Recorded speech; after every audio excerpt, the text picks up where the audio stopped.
It's another episode of the Next Fix podcast where we love to hear about comeback stories. We love the hero's journey and we like to hear about people that know what it's like, to have it get rough on them, right? The train has come off the track. So today we've got Mike Acker, right? He's a successful speaker. He's written many books about this, 3. He's got a series. So his success is taken off. But first and foremost, I'm just going to give you just a real quick, Mike, if you just introduce yourself high level before we dig into the nitty gritty. Who are you? Where are you hailing from?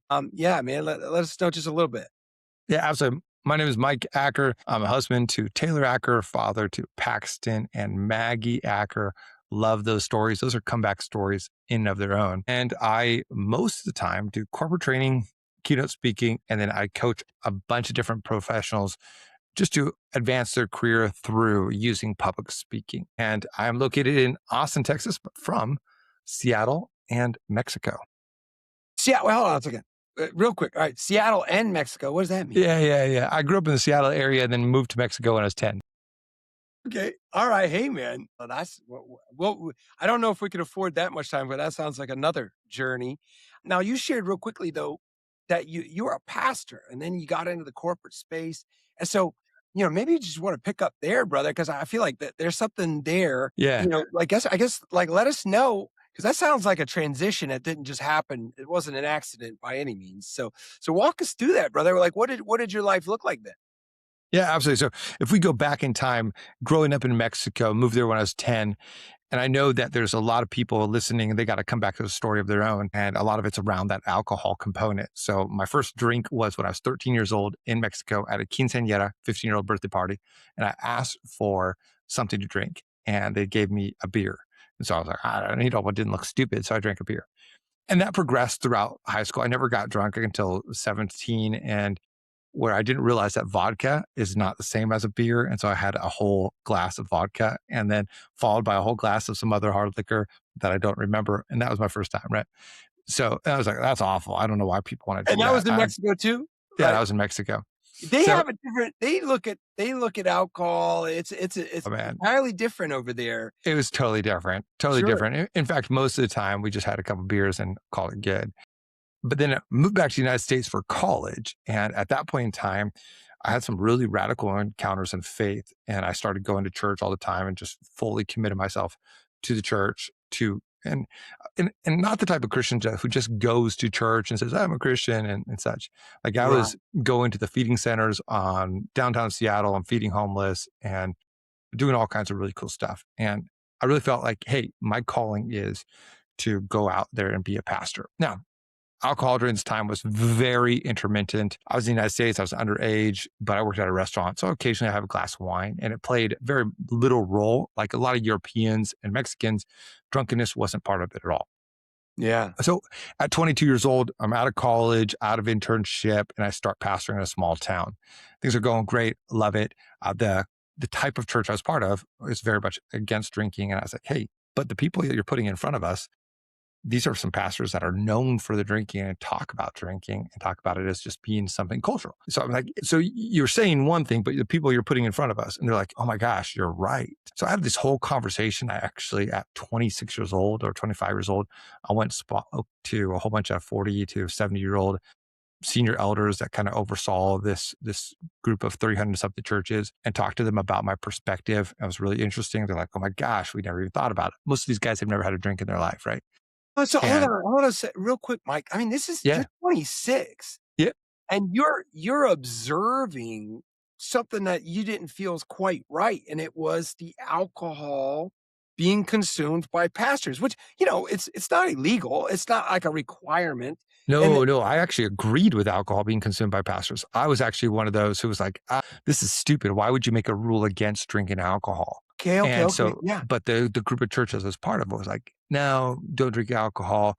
And this is where, if we're looking back on it, my pride got in the way. Oh, yeah. And I would sit down, literally these, 45-year-old men that I respect and look back on who had great passion would sit with me, like, help me understand why you think this is such a big deal and why won't you give it up? And I think there's an obstinacy there. And at this point in time, it was not an issue in my life at all. I hadn't been drunk since like I don't know, since I was one time when I was 20. And then before that was that Or 17-year-old time. you're right, So that glass of vodka you yeah, yeah, yeah. So it was not an issue, but it was, for me, it was almost like this principle and almost being right on this. So there I am in my 20s. And at 26 years old, I became a senior pastor of a small church, 75 people.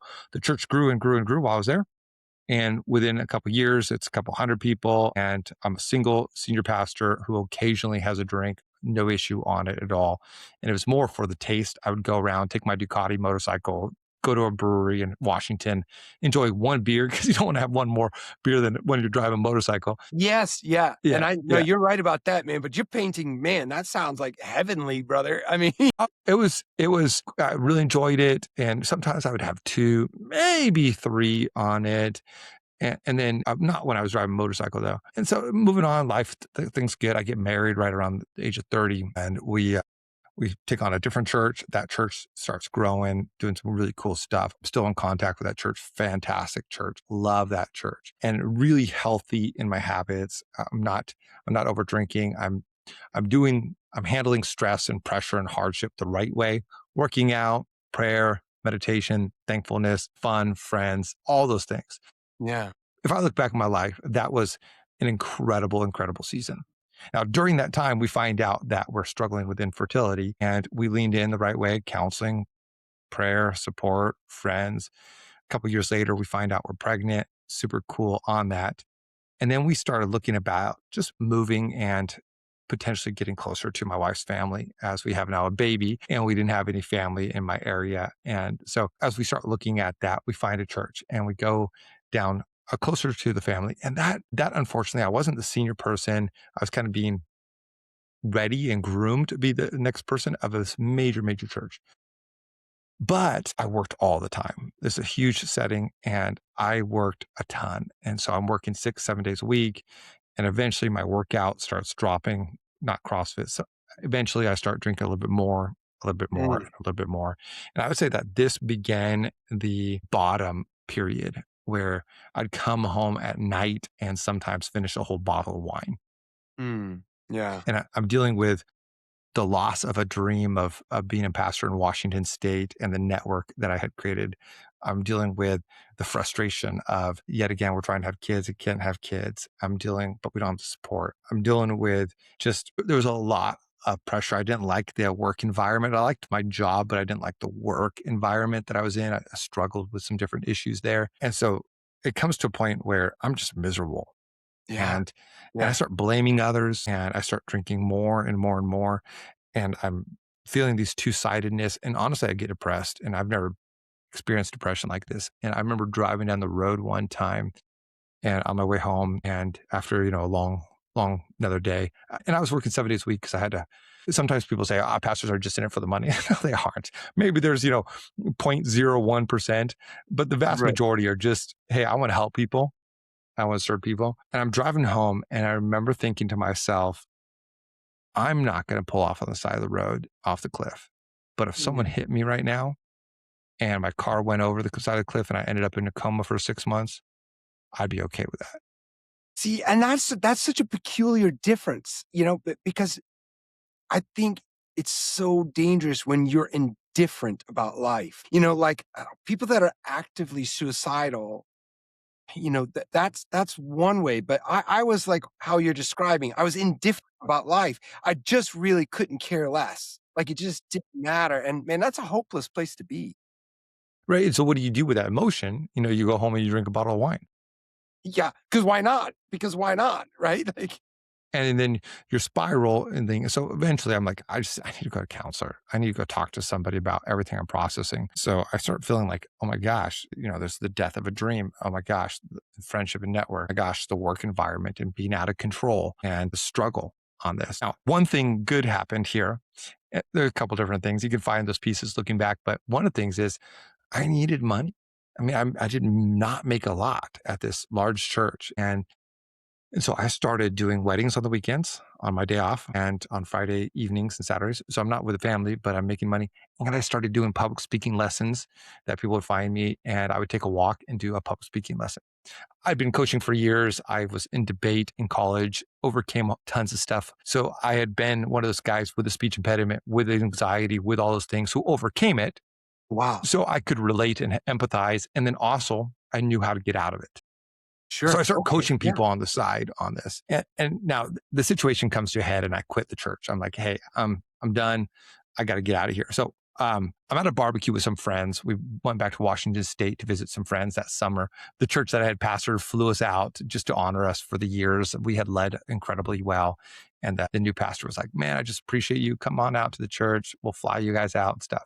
So we're there with some friends from the church. And I said, you know what? You know how sometimes you just say something? And I just Mm. said, you know what? I've just been thinking about doing something different. Now, I've been pastoring for 18 years, trained on it, educated in it, ready to do it, well set up, well networked. And the guy says, I'd hire you in a heartbeat. I said, what do you do? We worked for a Fortune 500 company. He was a manager and he oversaw veterinary distribution. And I said, what is that? Yeah. I guess that's exactly what I was going to ask yeah. you. Yeah. Basically anything a veterinarian needs, they bring in x-rays to medicine to cotton swabs, anything. Right. So I said, I don't know anything about that, but I'm open. So I jump on a call with a recruiter. And this is where I tell people how public speaking is the great multiplier. So if you know something and you have public speaking, the greater the public speaking skills, the higher the multiplier. Mm. Now, I knew barely anything about this industry, just enough to like BS myself through. But my speaking and my presentation, my presence got on the phone call and she called the hiring manager afterwards, says, this guy is the least educated and least experienced in this field, but he's the best candidate. Right. Now, Man. Yeah. So it- I can attest for that. yeah, It could be a gift. Like I remember from a movie I saw, it was like they coined the phrase creative articulation. It's not about what you say, it's about how you say it. And you can get away with so much if you just layer it perfectly, man. You know, you could outright just insult somebody right to their face. And if you do it just in a particular kind of way, they'll look at you and smile. So it's no, delivery. absolutely. I always tell people like, hey, I work with people who already know what they're doing. They're high on their education experience and their work ethic. So I'm not going to teach you how to BS, but I'm going to add your presence to your execution to have you have more executive presence. But I'm not just going to add presence and no execution. I don't want to create Sure. BSers. That's not the legacy I want to leave. Right. No, Yeah. I guess I was speaking my own experience, but you Yeah. know, Yeah, no, 100%. It's actually a whole thing I out. bring up at my workshops and such. Yeah. It's pretty funny. So, all But right. it's funny as I did it. You know, I kind of BS my way through on this. Although I didn't lie on it. I just said I spoke well. And then I got the job. So we're getting a good spot. The counseling's going well. My wife and I are working through all these different issues, and we decide, hey, we're going to take this opportunity. We're going to move back to the United States. We're going to move back to Seattle from California. Sometimes it feels like a different country. So we move back up to Seattle area, and I start this job. Things are going well, and I'm back to just kind of my normal every now and then drink, no problem at all. And then I find out that the sales culture is highly, highly, highly just full of alcohol. Mhm. And so I go to this one event, right? And I end up blackout drunk for the first time in my life. And I'm like, whoa. And it was actually one of those things that made me question who I was. Cause I'm like, I don't see myself as that type of person. And I mean, I'm waking up in the morning going like, is anybody here? I hope not. And there was nobody. Like, I didn't know like what happened. I don't know how I got back. It was just crazy on that. And I checked to make sure I didn't do anything ridiculous. It was awful. And it just felt so miserable. I had to travel that day. And so then I'm started thinking like, do I have a problem with alcohol? And that was the first time I thought. I remember thinking to myself and telling my wife, I said, I might be an alcoholic. Now, I was able to stop drinking and curtail it. And a few months later, I'm not drinking at all. I'm back in a really good spot. I'm like, okay, I'm in this corporate Now, well, world. hold on a second though. I mean, Yeah. Mike, that's recent though, right? Like, That was I mean, 2018. okay. Yeah. That was 2018. Right. But that I thought it was began my series of stopping and binging. okay. Yeah. Right. Because And I mean, I yeah. just I'm gonna kind of pull a little bit of the curtain back, but like it's been a year now that you've been completely free of alcohol. Yeah, absolutely. But So, in between that interim, that you used the word binging. So what did that look like? yeah. So what happened just like that one time where I would get completely drunk and And then, so basically we went away, COVID hit, and I was like, "Ah, I'm going to be sober. I'm going to stop drinking 100%. I'm actually going to go back into pastoring. I got this all figured out," and like went through everything and got like reordained, did the whole process of making sure that, hey, I'm not going to drink anymore and all that kind of stuff. COVID hits, which everybody's planned, it gets thrown up and right. So we're in an environment, stress is hitting. I'm like, am I going to get my job? I better start working on the coaching stuff that I was doing on the side a little bit. What am I going to do? How am I going to go about doing this and everything? And I'd just written a book because I was coaching on the side, and I was like, here I was still doing it for fun, for some fun money. And one of my clients is like, you should write a book about this. So I wrote a book. The book starts taking off. So I've got this new job. The book's taking off. It's COVID. This job over here ends up the veterinary job. I can't go to see my clients and stuff. I'm doing really well in it, but I can't see them because you can't drive anywhere. And there's only so many times you can call. So I start leaning into the coaching and the writing and stuff. And I published my third and fourth book during that time because I was like, what else to do during COVID, right? Hey, So that's constructive use of the time, brother. Not everybody is yeah, productive. yeah. And so that began the next series of years where it's up and downs and lots of uncertainty, lots of turmoil, lots of frustration, some resentment, things like that. And so for the next several years, what would happen is I would say, okay, I'm not going to drink. So 2020, I'm not going to drink. And then slowly start drinking. And then all of a sudden get drunk. Shoot, that's not who I want to be. Stop drinking. And the periods where I stopped drinking for 3 months, 7 months, 8 months, 10 months, 6 months. And then I would, have some reason to drink again and convince myself like, hey, I've proven that I'm not an alcoholic.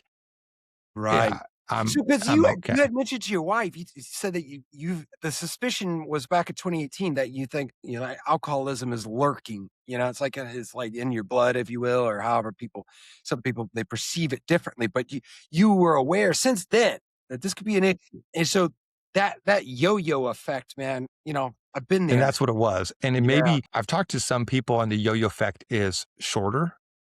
And so it's like a month or a week or something. Mine ended up being a longer string, Right. Yeah. but Yeah. the effect was always at the end where I'm crashing down Yeah, and I'm because coming back to that it. doesn't make it it doesn't necessarily make it better. I think that it's a little more unique, but yeah, you're right. Like, because my yo-yo had a string so short, it was like 6 hours long. So, Yeah, yeah, yeah, but yeah. yeah, it's the same notion and the same problem. Yeah, yeah. Yeah, and it's so interesting because several of the clients I work with all these professionals who want to upgrade their public speaking, and so as we're talking, sometimes they'll go like, "Yeah, I'm sober for X amount of years," and so we always find this point of connection. I always like to listen to them and hear what they're saying and what they did, and it's just amazing. So I get to the spot where I'm just like, okay, I'm not going to drink. I'm telling people I'm not going to drink even to that point in time, but something always came up and just it did boom, my mind, how everything's so interlaced, right? And so I'm talking to my dad too, and my grandpa died out of alcoholism, so it does run in the family. My dad doesn't drink at all. The last time he was having some drinks, he started getting cravings for it, so he stopped. Wow. Ultra disciplined person, so he doesn't drink at all and Right. hasn't drinking for years and years and years and years. And Wow. he's like cautioning me on this, but there's this little bit of pride, right? And so what ends up happening is this yo-yo's just getting out of control, and the crash is getting worse and worse and worse. Like where I'm just like, this isn't who I want to be. And we overcome infertility again, IVF, have our daughter, and I get drunk like a couple weeks afterwards. And my wife's like, look, you got to do something about this. And I just looked at it and thought, you know what, this issue. I can't do this. And I always told myself, I've got this, which is what every alcoholic says, right? I've Right. got this. Right. And I just looked at it and said, I don't got this. Yeah. And I can't drink again because I've seen it now for 7 years. I've been doing this yo-yo. Now, sometimes it's 10 months long, but something would come up, some stress, some excuse, some party, something. And I would say, wow, it's not a big deal. But that when that what was it, Snapchat came out and everybody was obsessed about their streaks. Yeah, And like, what happened to Snapchat, right? Like, I feel like it I don't know, disappeared, but you're right. There was a streak, and these people took that serious, man. And it was like so serious. how many days in a row that you did something or communicated with one person? Was that what it was? Or Yeah, something like that. I never did it. I never had a Snapchat, but But that's actually what I realized was that the moment I broke the streak, I just gave myself permission. Mm, And right. so I would, so I'd tell myself, like, I'd say, like, well, look, it's a special occasion. It's so and so's birthday. I'll just have a drink on it. And then I'll go back to it. But then in my mind, I'd be like, oh, I mean, a drink sounds good. And I did fine when I broke that drink. And so then I'd have one drink. And then a week later, I'd have two drinks. And then, 3 weeks later, I'd have two drinks. Then 2 months later, I'd have four drinks. And so that's how it progressed. And all of a sudden, it's like it's getting shorter and shorter and shorter. I'm successful during this time. The work is going well. I'm doing Mm, different things on it. And so, but a year ago, I just said, enough is enough. I got a brand new baby. I'm starting the brand new company, a new variation of what I've done, but actually going to build a company around it. And I just can't. I can't for my age. I can't for my health. I can't. My son is 11. I don't want him to see his dad doing this. I can't for my marriage. I can't just for my health. I can't for my own mind. And I can't be the guy who just always is able to have one or two, three drinks. I have those people. I have friends. It's like that one drink. They might even not finish the drink. Maybe they have two, right. but they're never drunk. And I just know that I know that if I start drinking, it might not be in a month or two or three, but within the year, I will overdrink. What a real blessing that you're able to have that level of awareness. And then even your own dad, right? His level of awareness is perfect. To know, to be drinking mid-drink and say, "Wait a second, I like this a little too much, and maybe Yeah. I shouldn't do this." I mean, I'm so envious of that. However, it doesn't matter because you made that choice and you've drawn a line in the sand, and now that's you've set it up and you're committed to it, and that's what it takes. And man, I admire that so much. I mean, it's absolutely amazing. Your family, that they're if it's not outwardly expressed, that they're going to be so thankful. And even if it's not expressed at all, you've got to understand, you do clearly, that they're gonna be so thankful they never saw that guy blacked out. And I'm kinda like that with my own son. My son's 2. And the guy who was almost blacked out nonstop for years, right? Like, that guy is gone. That guy is dead. He's never gonna know that guy, and your children aren't gonna know that guy either. And that's just it's so amazing. If I look back and go, almost every single regret, like an attitude that I have, a fight I got in, just whatever, almost everything I can say, like, actually, I was under the influence of alcohol. Yeah, obviously that stuff is inside of me, and alcohol is just removing the Right. inhibitions. Sure, sure, So I've sure. had to deal with some of the pride and some of the different areas in there, and put myself in situations where I'm not going to be in that. Yeah, And sometimes if I feel like stuck, that's for me a spot where, like, if I feel trapped, I feel that's an area, it's a trigger for me where yeah, I'm going to want to. So I got to be careful of not getting stuck yeah, in that. And there's a couple other triggers. So just looking at those triggers, going, okay, let me remove myself from those triggers yeah, yeah. so I'm not doing that. And also being aware of them because I can't fully remove myself from every trigger, Sure. Yeah, but being part of it. And then even going on a place like this and talking about, hey, I'm not going to drink again, yeah. and making that is helpful, Oh, yeah, and saying it to different friends and saying it to different environments on that. yeah. Yeah, this is the longest I've ever gone in my life besides before 13 where I haven't drank. Well, congratulations, man. And so what do you have, like, are you going that route? Do you have, like, a day count or anything? Is that how you're doing it? Or are you just kinda doing it like it's been a year, right? Yeah, yeah. I think officially, if I remember the date right, it was like July 23rd or something, and that I did it. But I think I'm August 1st is kind of like my I'm when I run, I always so like this last week I ran 8 miles, but I always run a little bit more. So I go 8.15. So for me, it's like it's not just the 1 year; it's the 1 year and some. So Yeah, in my mind, August 1st is that anniversary. yeah, And if I could say, like, if I would go back in anything though and change anything in my life, it'd be the decision to drink. All those pastors who are well-meaning, I'm now the age they were when they were speaking into me, sitting down with me, and I'm like, gosh, I had wish I had listened to them. But my pride, my my thought that I'm unable to be conquered, it got in the way, ultimately pride. And if I could look back and go, man, Matt, Don, I get it now. I Yeah. get it now. And I wish that I had listened to you. And so if some young men are going like, I've got this, I'm just tuning in for something. And my encouragement would be like, what does it really bring into your life? Sure, I've enjoyed some moments in drinking. And absolutely, there's some times where it comes up. I quelch that right away. Just don't need it. Doesn't add anything significant. Since then, it's interesting. I haven't talked about it at all with my son, like walked him through this scenario. And he knows I used to. Something triggered this last year. He's like, you know what, Dad, I don't ever want to have alcohol in my life. I have no idea what triggered that. Wow. And then my daughter, who's one, said the same thing. No one could understand it, but she just said, ba, ba, ba, ba. I'm like, no bottles for you either. Yeah. Yeah, yeah. And then, but my wife is like, you know what? I'm going to stop drinking too. Now, she never had the issue I had. Right. And she would 1, 2 drinks, totally fine.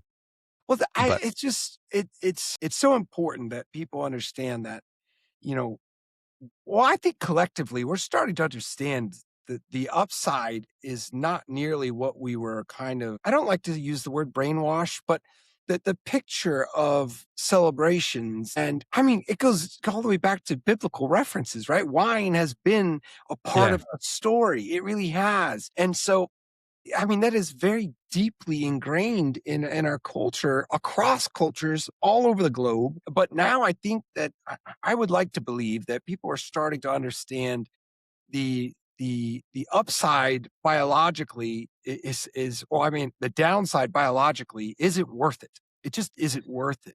right. And the trouble and the other issues that come along with it because, to your point, all of the well, maybe not all, but, a large portion of the troubles and arguments and these, tough circumstances that you suffer from, there was an alcohol influence in them that made them worse. It made you behave differently and not in the good kind of way. And so you suffered a negative consequence of that substance being in your body. And if you look at the statistics, this is off the charts, the statistics of like domestic violence and those situations involving alcohol. It's like off the charts. It's almost all of them include alcohol. And so I think that the more we understand, the more I think there is a shift. And so in getting to talk about it You know, it's, regularly.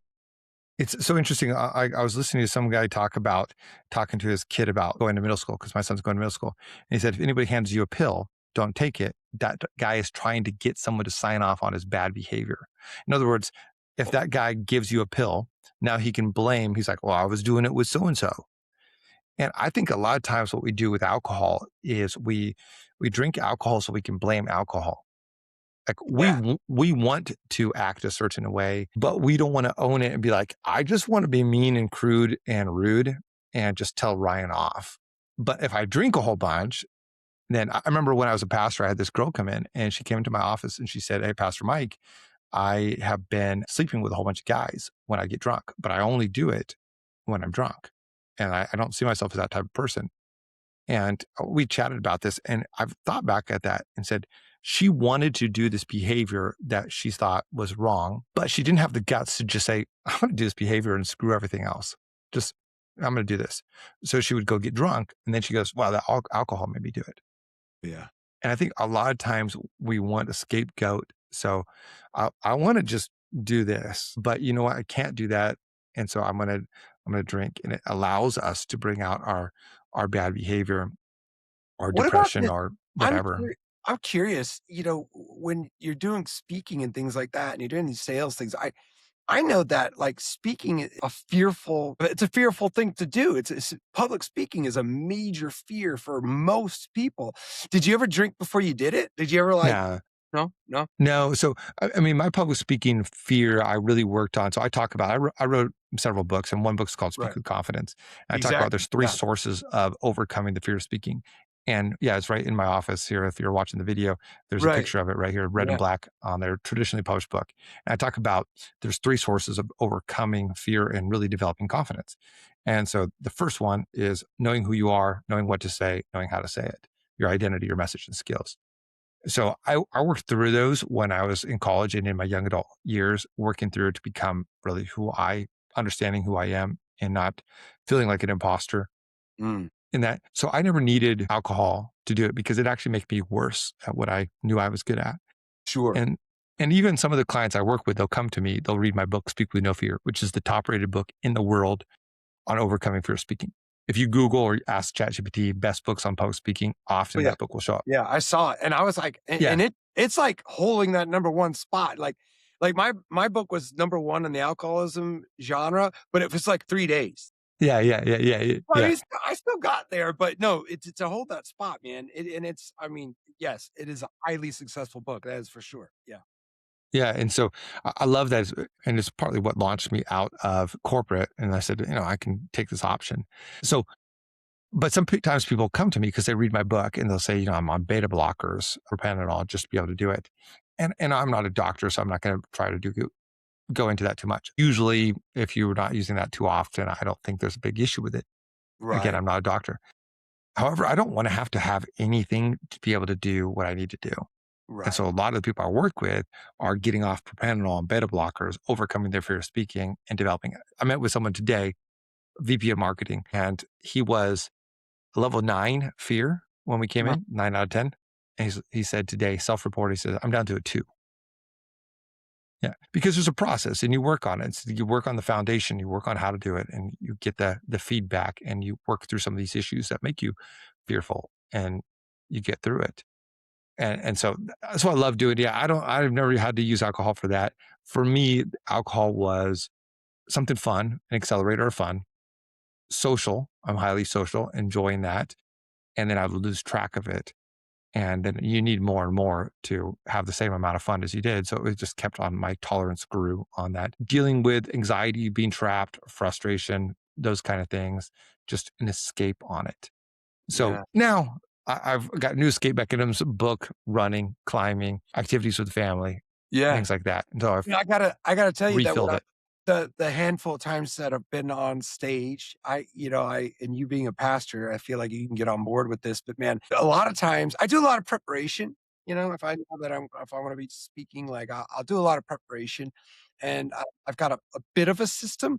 But man, when I get up there, I just let the Holy Spirit go, man. I honestly, and most times, all of the times I've been on stage, I like look back and people are like, man, that was so good. And I don't remember a single thing. Sure. Yeah. I just I know, I understand that, there you can get ahead of it, and I think that's a responsible thing to do if you are going to be sharing, with a group of people. You need to come prepared and do right by them. But yes, I just let the Holy Spirit kind of take it and run with it. But I use or I do public speaking and like what I do, but so how does it look like for you these days? Like, who do you work with? Is it predominantly corporate America? Because man, you've been doing this for a while, brother, and you've had a Yeah. lot of Yeah. success with it. So I want to know what that looks like for you. Like, who's working with you, and how Yeah. does it look like these days? I really feel like the summer of 2026 or summer 2025 last year was really a turning point year for us. We wrapped up some obligations. We made a move to a new house, new city. When I you say left we, you're talking about your family. my wife and I and our kids. Yeah, we had the baby and I stopped drinking. So all these kind of things happened at the same time. New school for my son. It was just a fresh start. I don't think you need to do everything new and move everything new to have a new start. So if people are like listening, like, I wish I could have everything new. You don't have to. There's been moments in my life where I had newness right where I was at. But there's a lot of things that coincided. And the same thing coincided was instead of just doing some coaching or hiring myself out for different companies, which I had done before, instead, I'm going to start a new company and build it. And we're going to build a company, not just a brand, not just a person that helps people upgrade their public speaking. And before, like for years I did coaching, launched out of corporate, did all kinds of coaching, executive coaching, leadership coaching. You name it, I did it back then because it was brand new to the entrepreneurship and starting something. And so now what I've done in the summer of last year, and really I consider really this September being like the new month because that's when everything got really up and running. And by then I was 1 month sober. And so I just really feel like that's like a brand new month. It's also my birthday month. And so over the last year, I've been building Uplevel Communication, and we help professionals, business people, entrepreneurs, leaders upgrade their public speaking. Now, how do we do that? We do it through books. I write several books, have written several. We do it through corporate training. So I'll be taking two of the people that work with me. We're going to be speaking and working with a group of people doing that. I'm going to Budapest, Hungary. They found me on ChatGPT, General Electric, speaking for a corporate training event. Just came back from a large hospital there. So training events, keynote speaking, and one-on-one programs. So I have a one-on-one program that I work with people, and it's not just a class, it's not a course. You work literally with me one-on-one for 3 to 6 months, and the gains that people make is just incredible, incredible. So that's what I do now, and I love it. I mean, has it been absolutely stress-free? Have there been some times where I wish alcohol was available to me? Yeah. I mean, it was a brand new company starting it off, and I launched it with just a whole bunch of my own personal capital going, hey, let's launch marketing. Let's get all these assets, do all this kind of stuff. Let's hire some contractors. Let's do all this. So 100% times where I paid my staff and not me. But looking back at it, it's been incredible. And I'm definitely not at the spot now. And I got some incredible clients, incredible engagements coming up. I'm so grateful for it. Every single day I start with prayer. Help me help people, whether it's on a book, a coaching program, a stage, or a podcast. Help me help people. So as you're listening, that's my goal here. Help me help people. Whether you just need to know that, hey, you're not alone in that cycle of needing something, or you're just wanting a comeback. My gosh, I have so many regrets, so many things I wish I'd done stupid, and so many things I wish I'd not done and not left pastoral ministry in because of the different reasons I left it, not been so proud on this. And so many, but I'm at a spot now where I serve in the church we attend. I like the church that we attend. My wife and I are in a good spot. Our kids and I are in a good spot. God and I are in a good spot. Yeah. And it's the comeback is just the beginning Right. of Yeah. something more incredible than I've ever built before. I want to know, man, because and through this, and that's why I asked, who's we, and you were saying your family, and you have this company going and all that. How did that journey look like for your wife? Like, in that, say, since last year, right? Like, and you had mentioned several times, like, it wasn't all smooth sailing, man. How did that look like for you guys? Like launching a company and having, to to pay your people and not yourself sometimes. I mean, I imagine that's a tough talk to have with wifey, right? Yeah, I mean, I really appreciate the trust that she's had in me on that. I mean, we also had a baby, so all these kind of things we're doing it, and there's definitely some moments where some things that have not worked out. She's like, I'm just so frustrated that this didn't work out. Not at me, it's the situation, the things that happened on that. And, we moved. So I was contracting myself out for a company, and that was a crap show. They went through like 40 people in 8 months. I was like, this is going to be a great spot. I'm speaking for them. I'm doing a lot of stuff for them. I'm building a team for them, did all kinds of great stuff for them. And we moved cities for them. And I won't say the name of the company, but my gosh, it was just a total crap show. When you have 40 people quit the company, and there's only 40 people in the company, that means the same role is turning over multiple times and people are coming in and out right away. So I was like, I think I was number 39th or something. And it's continued since I left. So Wow. there's frustration and some, like, we've had to deal with some bitterness. Like, I can't believe you misled us and we did all this. Yeah. But finding times to find that joy, finding times to do that. And right now, we just feel so incredibly blessed on it that some of the hard work and the difficulties and the struggles and staying generous through it, staying positive through it, working through it. We definitely have not done everything perfect, 100%. Right. And, but right now, I'd say that if you look at the last year, the trend has been consistently up and a little bit back versus up, down, up, down. I mean, there's definitely been nights where I lay at night going, what did I do? Why did I do this? And all that kind of stuff. But my gosh, man, it's been Yeah. so incredible. And I love that my books and my speaking, everything I get to do helps people. Yeah. I asked that question as a loaded question because, I apologized to my wife because I said, baby, I'm not the guy who has a stable job and I work and we've got this beautiful pension and then I retire at 62. Like, I'm not that guy. I do ideas. I have stuff I want to create, and if you are that type of person, man, it can be a bit of a roller coaster. But I just keep letting her know. that God has me where He wants me, and I'm on His path. And it's not the safest, or I suppose it's not a straight path. That's for sure. I know that Yeah. without a doubt. It's got some ups and downs and some lefts and rights, and yeah, the road may be it may turn into a dirt pavement at times, and who knows? But it's such a glorious path to be on, man, and I appreciate that so much, brother. So, if you could just give us, what do we have to look forward to? Because, man, you're a person of ideas, and now you're in the midst of creating this company. Is this company official? What's the name of this company? And what Yeah. So this company is official. If you're watching the shirt, it's like Uplevel Communication on there, and like helping people upgrade, helping people up level themselves, and specifically communication. So I sure instead of doing a whole bunch of stuff, I focus on communication. Communication's the multiplier on it. So that's what I do. That's what I speak about. That's what I train on. That's what I help people with. That's what I write about. Communication glorious, man. All and right, man. help Yeah. people do that. And the goal now is corporate centers, training centers that are going to be hubs for the areas that have more clubs, intensives. Right now, almost everything's online. And then I speak at events, but actually hosting some events and bringing people in. When I go to different places, I'll do like a 4-hour workshop. And I've been so incredibly privileged for people to go, man, we wish it was longer. Wow. And so there's been repeat customers, repeat situations going back. So the years to come is building out that team, building out some hubs, and creating a name for communication. That when you think communication, it's not Mike Acker specifically. Yes, I'll be a part of that, but it's up-level communication. Up level. I love it, man. That's absolutely glorious, man. I appreciate your time. I appreciate the work that you're doing. And man, it's such a blessing that you are the man that you are for your family, because that's my goal too, brother. I have a similar goal as yours, right? And so, well, it's been another episode of The Next Fix, guys, and we'll see you on the next one.